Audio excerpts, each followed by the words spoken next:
Rome was one of the most amazing and impressive empires in the world. When most people think of Rome, they think of the Colosseum, the Circus Maximus, and SPQR. But how and why did the Western Roman Empire fall before the Eastern Roman Empire? What makes empires fall in general? There are many reasons why Rome fell before the East.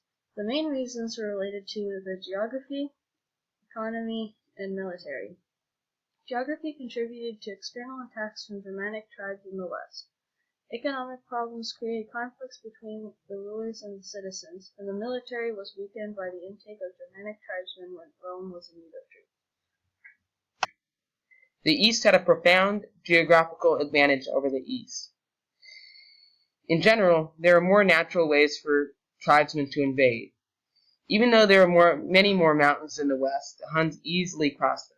However, the Huns and other Germanic tribes had little navy to cross the Black Sea, so even if they wanted to attack Constantinople, they couldn't.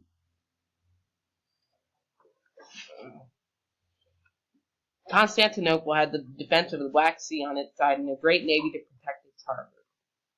Notice the difference between the amount of attacks on Rome, which had 11 coups during the time, and now notice the amount of attacks on Constantinople, which had 5 small coups that were quickly put down. Both empires had areas which were completely deurbanized and disorganized. The East, however, was more urbanized than the West, and they had more man-made protection in the areas around the empire. The West, however, was not so lucky. There were many areas which did not have a major city to serve as a stronghold, causing problems relating to both taxing and protection. In addition to geographic reasons for destabilization, Rome also faced economic problems. Rome had historically gained money from conquest, so as their expansion declined, so did their new profits. As Rome conquered, they pillaged money, labor, and controlled new land and trade routes. When Rome stopped expanding, they lost this economic edge, which supplemented to their numerous problems. Inflation also hurt the economy and government of Rome. As the rulers required more and more money to supply the army, a vicious cycle of inflation occurred. The government would mint additional coinage, but due to lack of precious metal and rapid need for currency, they would debase the coinage. Through the 3rd century crisis, coinage inflated at an alarming rate. Since wages and prices didn't always respond to inflation, farmers had trouble paying the demanded taxes, and the rulers resorted to minting and furthering the problem. Additionally, the lack of strong currency hurt trade. Without a reliable currency, merchants would resort to bartering and early forms of trade, which hurt the entire Roman economy. Due to these problems, many small landowners couldn't pay taxes and fled to large estates for work. These latifundia rose throughout Rome. These estates acted as independent manors, which could be self-sufficient except for a few resources. The owners were often powerful officials, or wealthy enough to evade government taxes. These manors decreased the strength, centralization, and tax revenue of the Western Empire. On top of that, hostile Germanic tribes prevented the many trade routes through the Western Empire.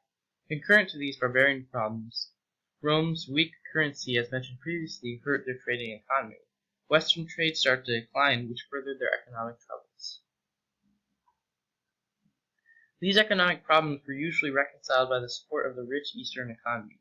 The East had the bulk of profitable trade routes and was better able to support itself.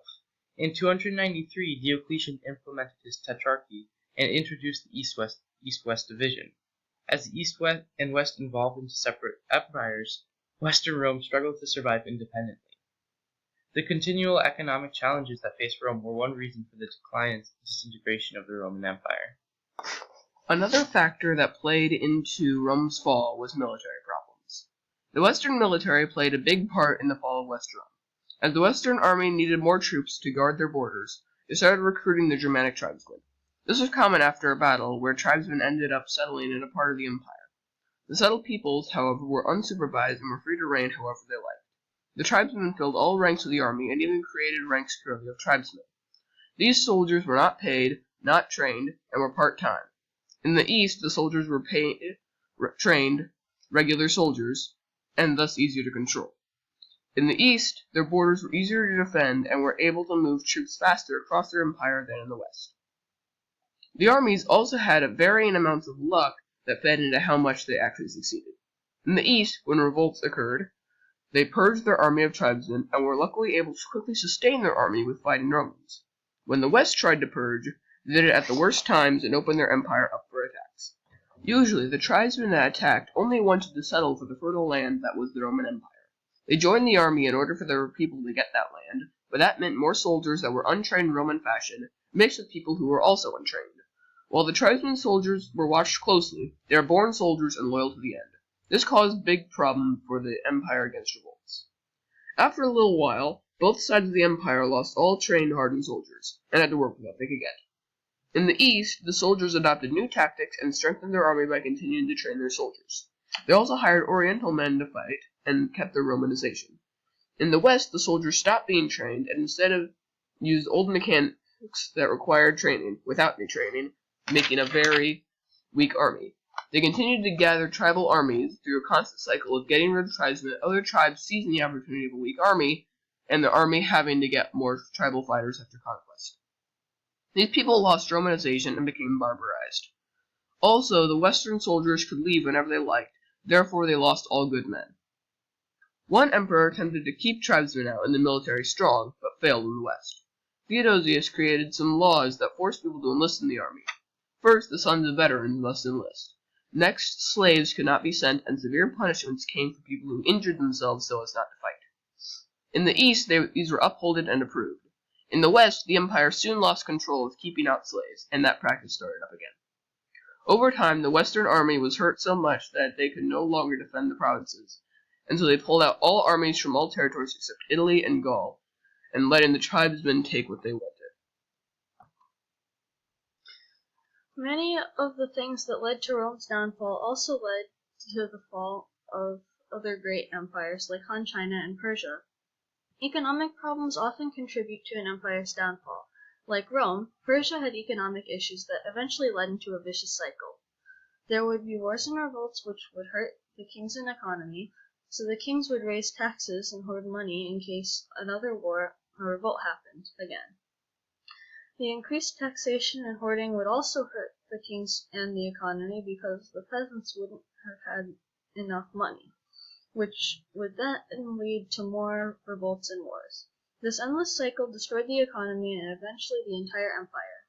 China also had a similar problem with cycles. Economic issues led to peasant revolts. Some of these movements, like the Five Pecks of Rice movement, would become independent bodies that the emperor could not control. Other movements, like the Yellow Turbans movement, would become very large and rebel. These rebellions caused by economic problems would create more economic problems that led the empire into a cycle they could not escape. Another main reason that empires fall is the weakening of the core and the growing power of the periphery. The core symbolizes the emperor and the periphery symbolizes the lower powers like governors. Persia had a hard time controlling their satraps. The rulers started to weaken due to other external and internal problems for the empire, and the periphery started to gain power and cut its ties to the core. In China, the local elites and generals had increased power.